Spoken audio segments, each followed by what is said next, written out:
Du directeur de cette société. Bruno Jeudi est avec nous évidemment pour évoquer cette nouvelle affaire Benalla. Alors, ce n'était pas seulement un garde du corps apprécié du président et de son plus proche entourage, c'était aussi visiblement un très bon négociateur. Rappelez-vous, Christophe Castaner l'avait présenté à un moment donné comme un bagagiste. Manifestement, c'est un bagagiste qui avait mis de lourds secrets dans ses valises, puisque nous révélons en effet, et vous confirmez sur le plateau de BFM, que pendant qu'il était à l'Élysée, Alexandre Benalla, qui par fonction était dépositaire de certains des secrets de la présidence de la République, qui du fait de son lien intime, personnel avec le chef de l'État, était dépositaire d'autres secrets liés au sommet de l'État de la 6e puissance mondiale. Pendant qu'il était habilité secret défense à l'Élysée, il a négocié de bout en bout, y compris financièrement, un contrat avec un oligarque russe proche de Vladimir Poutine et en plus soupçonné d'être lié à la mafia, la pire des mafias moscovites, par plusieurs magistrats européens. Donc ça pose aujourd'hui de très lourdes questions qui sont à la fois des questions de corruption, qui est l'intitulé de l'enquête préliminaire ouverte par le parquet national financier à Paris, mais également de possibles compromissions. Vous savez, on parle beaucoup de l'affaire de l'ingérence russe aux États-Unis avec Donald Trump et l'enquête du procureur Mueller. Nous avons notre potentielle affaire d'ingérence russe aujourd'hui en France, comme la lettre volée d'Edgar Allan Poe, elle est sous nos yeux comme le nez au milieu de la figure. Selon vous, Fabrice Arfi, que s'il n'y avait pas eu la bagarre de la place de la Contrescarpe, aujourd'hui, nous aurions à l'Élysée, selon vous, une taupe nous aurions au sein de la présidence de la République. Vous avez tout à fait raison. S'il n'y avait pas eu les révélations du Monde, puis de Mediapart sur les affaires de la Contrescarpe, puis du Jardin des Plantes, il n'a pas fait le coup de poing que à la Contrescarpe. Il l'a fait plusieurs fois ce jour-là. Il a plusieurs mises en examen. En effet, nous aurions aujourd'hui un homme au cœur de la présidence de la République, adjoint au chef de cabinet du chef de l'État, qui serait sous la dépendance financière d'un oligarque proche du président de la Fédération de Russie, qui n'est pas des moindres, M. Poutine, est soupçonné, je le répète, d'être lié à la mafia russe par plusieurs magistrats européens. Donc c'est une affaire absolument considérable. Pourquoi prend-il ce risque, selon vous? Difficile de répondre à cette question, bien sûr, mais est-ce que c'est l'appât du gain? Les sommes sont importantes. Est-ce qu'il est un peu manipulé? Est-ce qu'il est convoité? Quel est votre sentiment? Ce qui est certain, c'est que le Russe dont nous parlons, Iskander Marmoudov, qui a des intérêts importants en France, patrimoniaux, il a un château gigantesque, sublime, en Sologne, il a des chasses, il a une immense villa dans le sud de la France, à Ramatuelle, il a des intérêts à Monaco, où vit sa famille, sa femme et ses enfants, avaient déjà une sécurité rapprochée. Donc pourquoi en change-t-il ? Si ce n'est que pour pénétrer en quelque sorte l'Élysée et la République en marche, puisque le couple Benalla-Kras marche ensemble. Les négociations ont lieu grâce à Alexandre Benalla, par l'intermédiaire d'un homme d'affaires français établi en Russie qui s'appelle Jean-Louis Hagenauer, qui est le point de contact, qui représente les intérêts du Russe Marmoudov dans cette affaire. Alors bien sûr, il y a l'appât du gain, mais il y a aussi l'atrophie du contrôle à l'Élysée. Alexandre Benalla n'a pas eu de déclaration d'intérêt à faire. Il n'y a pas de contrôle. Les services de contre-espionnage n'ont pas fonctionné, ont été totalement défaillants. Je pense qu'il y a de fait une défaillance de fait. C'est-à-dire que nous voilà un homme qui est au cœur des secrets de la présidence et qui contracte avec un homme proche, milliardaire. Iskander Marmoudov, c'est pas un petit oligarque. C'est l'homme du charbon, c'est l'homme des mines, des minerais en Russie. Qui est au cœur des secrets. Il est chef adjoint de cabinet. Il n'a pas accès à tous les secrets de...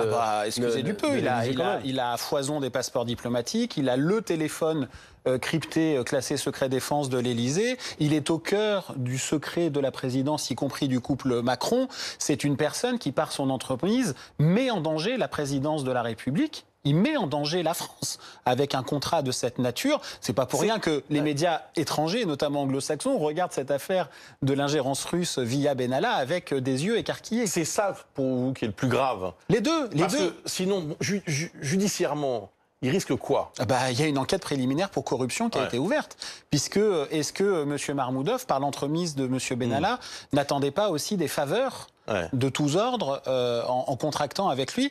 Le contrat, la première tranche du contrat, c'est 294 000 €. Ce qu'on révèle, c'est que M. Benalla, une fois qu'il a quitté l'Élysée, il a changé les montages financiers, il a monté une société où il n'apparaît pas officiellement, mais dont il est en réalité le gérant de fait, l'un des gérants de fait. La deuxième tranche du contrat, c'est 1 million d'euros. Et il va signer un contrat en décembre 2008, pendant qu'il fait le tour du monde avec ses passeports diplomatiques, qui rencontre des chefs d'État étrangers.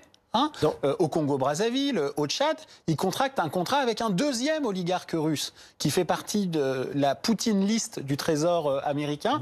Et là, c'est encore plus de 1 million d'euros. Au total, les contrats russes négociés par Alexandre Benalla, c'est 2,2 millions d'euros, dont plusieurs centaines de milliers d'euros vont atterrir au Maroc sur une société dont le seul ayant droit économique est Alexandre Benalla. Dans les enregistrements que vous aviez révélés il y a une dizaine de jours, on entend Alexandre Benalla et son comparse Kras beaucoup échanger, et notamment évoquer plusieurs fois le nom d'Ismaël Emelien, qui est conseiller spécial du président de la République. Il l'appelle Isma dans ses enregistrements.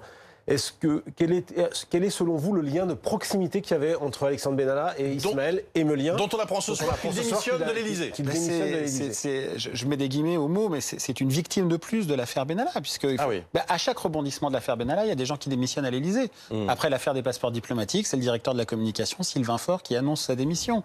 Après les révélations de Mediapart d'il y a 10 jours, le journal L'Opinion, sous la plume de Jean-Dominique Marché, a annoncé qu'un conseiller d'Emmanuel Macron, Ludovic Schecker, qui est un intime de Benalla, a dit qu'il voulait quitter l'Élysée. Et on apprend ce soir qu'Ismaël Emelien, qui est dans le viseur des juges dans l'affaire du 1er mai... Voilà, vous pouvez nous rappeler en quelques mots, effectivement, quel est le lien entre Ismaël Emelien et cette affaire Benalla. Là, il faut revenir au tout début de l'affaire. Alors là, c'est volet 1er mai, saison 1 de l'affaire Benalla, le coup de poing, les violences volontaires, où un conseiller du président de la République, déguisé en policier, fait le coup de poing contre des manifestants qui sont des opposants au régime politique d'Emmanuel Macron.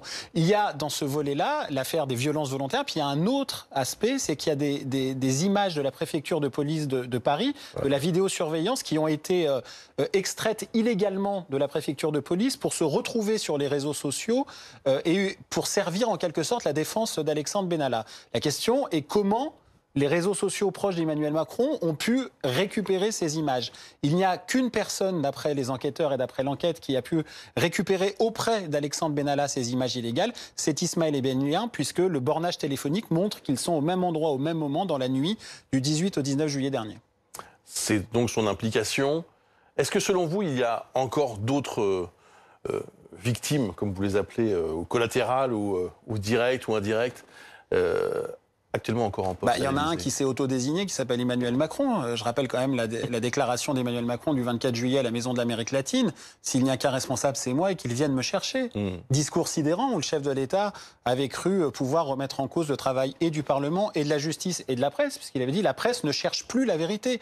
Ce jour-là, je rappelle qu'il y a quand même un Ce sont des déclarations qui concernent uniquement la place de la Contrescarpe et ne s'est plus exprimé depuis les révélations concernant le contrat russe. Le contrat russe, non, mais en novembre, au micro d'Europe 1, Emmanuel Macron réclamait l'indulgence des juges pour Alexandre Benalla. Et depuis, en effet, il est sidérant. C'était encore avant bien sûr, mais il est sidérant de voir le silence de l'Élysée sur une affaire qui concerne un homme qui, pendant qu'il était à la présidence de la République, a négocié les contrats russes dont nous parlons. On a un ministre de l'Intérieur, M. Christophe Castaner, qui, hier, devant les médias, a parlé de l'affaire du contrat russe comme une affaire de corne-cul. Une affaire de corne-cul, pour ceux qui ne savent pas, c'est une affaire comique. C'est une affaire comique. Ce sont des déclarations qui pourraient en effet faire rire si elles ne donnaient pas envie de pleurer, venant d'un homme qui est garant de la sécurité nationale au gouvernement. Merci beaucoup Fabrice Arfi. Je rappelle que vous êtes journaliste à Mediapart. Merci d'être venu parler de vos nouvelles révélations concernant cette affaire Benalla. On va revenir à